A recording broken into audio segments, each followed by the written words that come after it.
So, I have a headline here from my notes. Quote, Jamie from last week. Follywood is an empire built on citrus, contempt, and full-blown identity crises.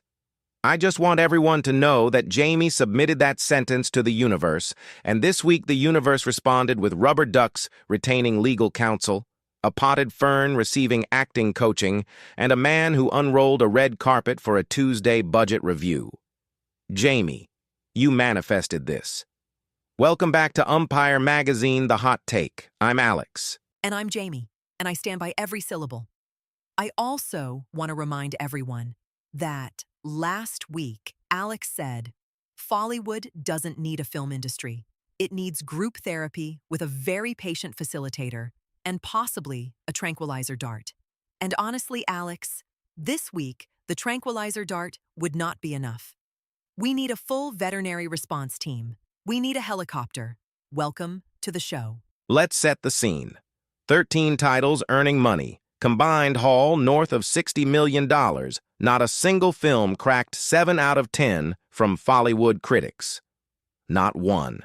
The magazine's exact phrase is that 3 out of 10 has become the industry's default setting. And I feel like I should remind everyone I called it a postcode last week. Umpire is now literally calling it the great 3-out-of-10-ening, which is a word so unwieldy it should come with assembly instructions. But Alex, look, I need to address the elephant in the room, which is small. A comedy. A straight comedy. No franchise, no sequel number, no zombies in the title. 14.6 million this week, 37 million total, and it's number one. The critics gave it 4 out of 10, and the audience said, "We don't care, we're laughing, goodbye." Last week, you told me audiences were buying beautiful cakes made of cardboard. And this week, the cardboard cake is outselling the entire bakery. The magazine says it's the kind of audience versus critic disconnect that keeps studio accountants employed and review aggregators in therapy, and I think that's the most honest sentence Umpire has ever published. Small is a 4 out of 10 film towering over a sea of threes. That's the headline. That's like being the tallest person in a room where everyone is lying down. But it is the tallest. It's winning. And can we talk about Fearscape Ghost in I? Because last week you called it a disappointing sandwich, and I said it was a $60 million sandwich, and this week it crossed $60.4 million. It added another $5.1 million. The magazine says it's comfortably the biggest earner on the board and the only title Follywood deemed worthy of a shrug rather than a grimace. Alex, a shrug is now the highest critical honor in Follywood. We've reached Shrug's achievement. The magazine compared it to winning a beauty contest at a car boot sale, which is the most devastating compliment I've ever read. Congratulations! Your film is the least ugly thing at the flea market. Meanwhile, Underland, Pitch Black's fantasy opus, dropped to 10.7 million, still at 3 out of 10, and the magazine says audiences will happily wander into an underworld whether or not the map makes sense. That's not a review, that's an obituary for cartography. Okay, but I have to pivot to the gossip because I physically cannot contain myself any longer. Pitch Black. This man. Last week, he was feuding with his own reflection in a monitor, and I said he was his own supervillain origin story. This week, Alex, Rubber Ducks. A spectral intern named Chip Waverly, who records Confirm Has Never Existed, has sold a tell-all memoir claiming every edit bay at PP1 is guarded by a rubber duck named after a Fearscape film, and each duck must be squeezed exactly twice before any cut is locked. The Ducks have retained legal counsel, Jamie. Legal counsel. Pitch Black issued a statement saying, and I quote, "The Ducks have been briefed by enemies." That sentence exists now. A CEO of a major studio said that sentence with his whole chest, and shares went up 1%. The market heard rubber duck conspiracy theory and bought stock. This is the rubber duck bump. Analysts are literally calling it the rubber duck bump. And that's not even his only press release this week. He put out 4 statements. 4. Every single one starts with the word regarding Alex. Last week, we screamed about him spending 3 hours debating the word regarding, and he has learned absolutely nothing. He's like a man who touches a hot stove, gets burned, and then installs 4 more stoves. Let's walk through the damage. Statement 1. Regarding the rubber ducks, shares up 1%. Statement 2. Regarding treating every meeting like opening night, shares up 1.9%. Statement 3.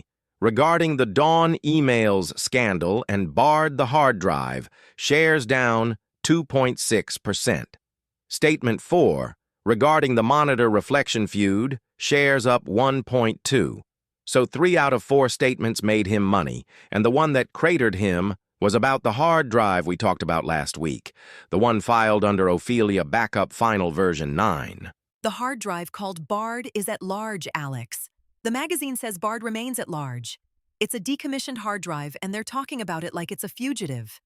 Meanwhile, Explodovision's Buck Thornton was overheard saying he absolutely did not receive any leaked emails while visibly reading something on his phone and covering the screen. This is Follywood's Watergate, except the informant is a USB peripheral. And Pitch Black sent the denial email at 5:47 in the morning, which is almost the exact same timestamp as Bard's leaked emails. The man is speed-running self-incrimination. His comms team called the opening night rumor accurate but misleading, which is the most beautifully useless phrase in corporate history. Yes, I did unroll a velvet rope for a Tuesday budget review, but you're missing the context. What context makes that normal? But here's where it gets beautiful. Because while Pitch Black is litigating bath toys, MCVW over at Mike's Movies spent 11 minutes yelling at an espresso machine. 11 minutes. Last week, we talked about him doing a villain monologue in a sequined cape that curdled the yogurt. And now he's moved on to appliances. The craft services team filed a grievance citing hostile beverage energy, and I need that phrase tattooed on my forehead. His voicemail greeting has been changing daily. Monday, it was a normal hello. Wednesday, it was a 17-second nature documentary narration. And by Friday, it was what one assistant called a philosophical riddle, delivered in a stage whisper. Last week, I mentioned he was giving a structured pep talk to a fog machine at 4 in the morning, and this week, he's still talking to the fog machine. The fog machine is now basically his therapist. The MCVW Quotebook Society must be running out of storage. Meanwhile, A. Nordpolen at Friday Corp was crouched beside a potted fern for 40 minutes, whispering, "You have range. You just need to believe it." A leaked internal memo says all Friday Corp greenery must receive a motivational touch base before any scene or the shot gets scrapped. Alex, this man has an emotional support plant policy. The Fern is contractually entitled to encouragement. And Danantino has replaced traditional auditions with car park charades. Extras are miming existential dread in a parking structure at 8 in the morning, and if you can do it convincingly in under 30 seconds, you get the gig. He also emailed dream storyboards to the entire crew at 4:47 a.m., annotated in green marker with the caption, "Send before I forget." Last week I said the fire safety officer couldn't finish reading blunt instruments, and this week Danantino has pivoted from scripts to interpretive dance in a car park. Progress.